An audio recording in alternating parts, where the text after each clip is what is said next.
Mindfulness means maintaining a moment by moment awareness of our thoughts, feelings, bodily sensation, and surrounding environment through a gentle, nurturing lens.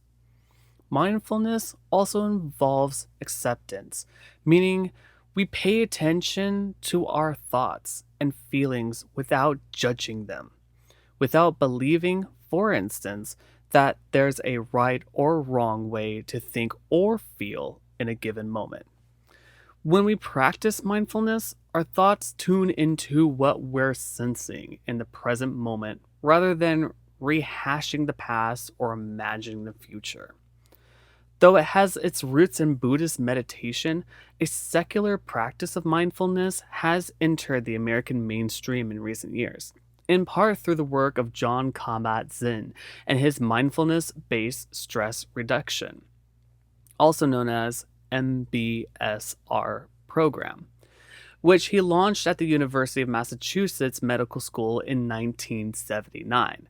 Since then, thousands of studies have documented the physical and mental health benefits of mindfulness in general, MBSR in particular, inspiring countless programs to adapt the MBSR model for schools, prisons, hospitals, veteran centers, and beyond. So, why practice meditation? What is the whole point behind it? Or, even for that matter, just removing meditation, but just exploring mindfulness.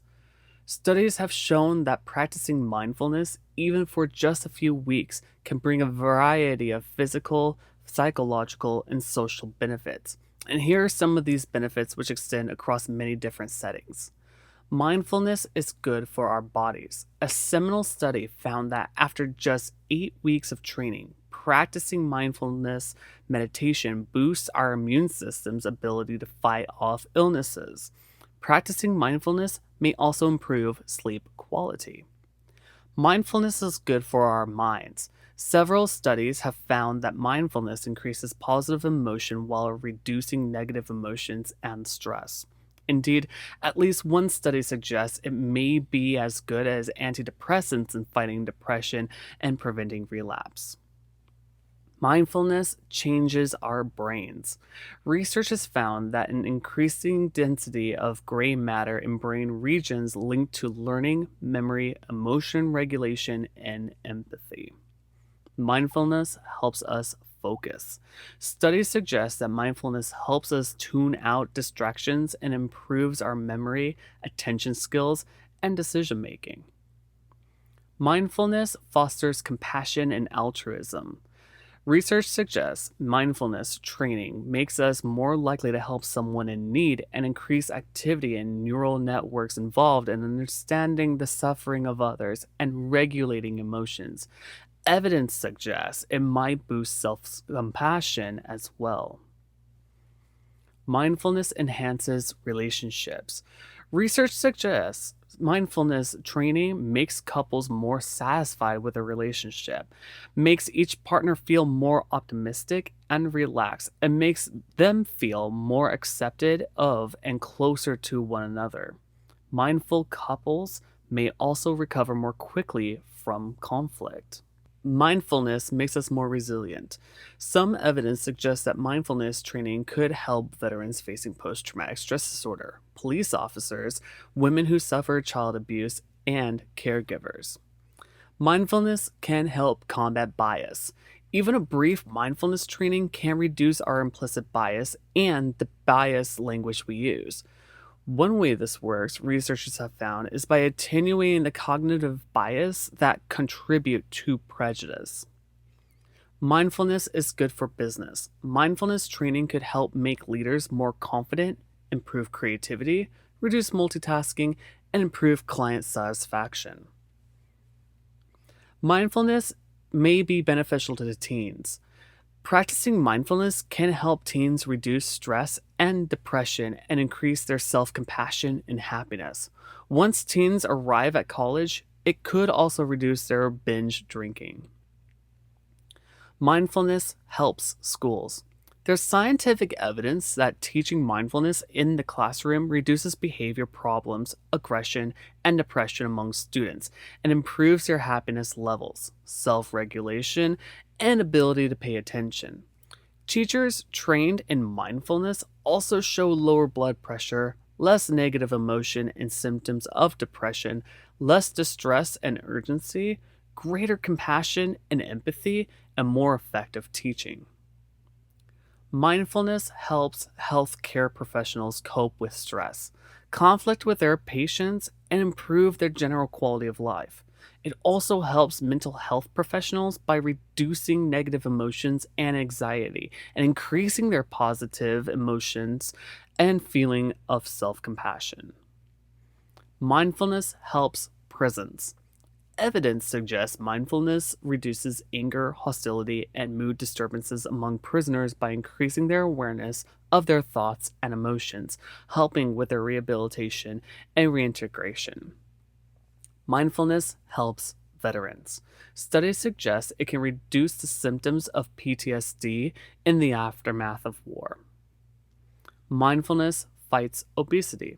Practicing mindful eating encourages healthier eating habits, helps people lose weight, and helps them savor the food they do eat. Pregnant women who practice mindful eating gain less weight during pregnancy and have healthier babies. Now that we're inspired by mindfulness, how do we cultivate it? How do we create mindfulness? John Kabat-Zinn emphasized that although mindfulness can be cultivated through formal meditation, that's not the only way to do it. He said, it's not really about sitting in the full lotus like pretending you're a statue in a British museum. He says, it's about living your life as if it really mattered, moment by moment by moment by moment. So, here are a few key components of practicing mindfulness, which Kanbat Zen had others identify. Identify and pay close attention to your breathing, especially when you're feeling intense emotions. Really notice what you're sensing in a given moment, the sights, sounds, and smells that ordinarily slip by without reaching your conscious awareness. Recognize your thoughts and emotions are fleeting and do not define you, an insight which can free you from negative thought patterns. Tune into your body's physical sensations, from the water hitting your skin in the shower to the way your body rests in your office chair. Find micro moments of mindfulness throughout the day to reset your refocus and sense of purpose. To develop these skills in everyday life, you can try these exercises used by Kanbat Zen's MBSR program and elsewhere, such as, like I said before, mindful breathing, a common component of many forms of meditation, which involves bringing attention to the physical sensation of the breath as it flows in and out. Body scan, another common practice where you bring attention to different parts of your body in turn, from head to toe. The raisin exercise, where you slowly use all of your senses, one after another, to observe a raisin in great detail. From the way it feels in your hand to the way it tastes, bursts in your tongue, this exercise is intended to help you focus on the present moment and can be tried with different foods. Walking meditation, where you focus on the movement of your body as you take step after step, your feet touching and leaving the ground. An everyday activity we usually take for granted. This exercise is often practiced walking back and forth along a path 10 paces long, though it can be practiced along most any path. Loving kindness meditation. This involves extending feelings of compassion towards people, starting with yourself and then branching out to someone close to you, then to an acquaintance, then to someone giving you a hard time, then finally to all beings everywhere. When trying out these exercises, remember that different types of mindfulness practices have different benefits. It might take some experimentation to find the practice which is right for you. And if you're interested in formal training, here are some successful programs for cultivating mindfulness, which we've identified. John Combat Sims MBSR, or Mindfulness Based Stress Reduction Program, which students meet for 2 to 3 hours per week for 8 weeks, practicing at home between classes. It has helped tens of thousands of people build mindfulness. Mindfulness Based Cognitive Therapy, or MBCT, adapts the MBSR model by John Combat Zim specifically for people suffering from depression and chronic unhappiness. This was developed by Zindel Segal, Mark Williams, and John Teasdale. MBCT combines mindfulness practices with practices from cognitive therapy and has been backed up by a great deal of research. With all these resources available, I hope you take a moment out of your day or this moment right now and have a mindful experience.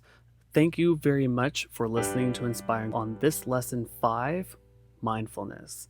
The next lesson, number 6, is on bridging differences. Be kind to yourself and others, and don't pollute.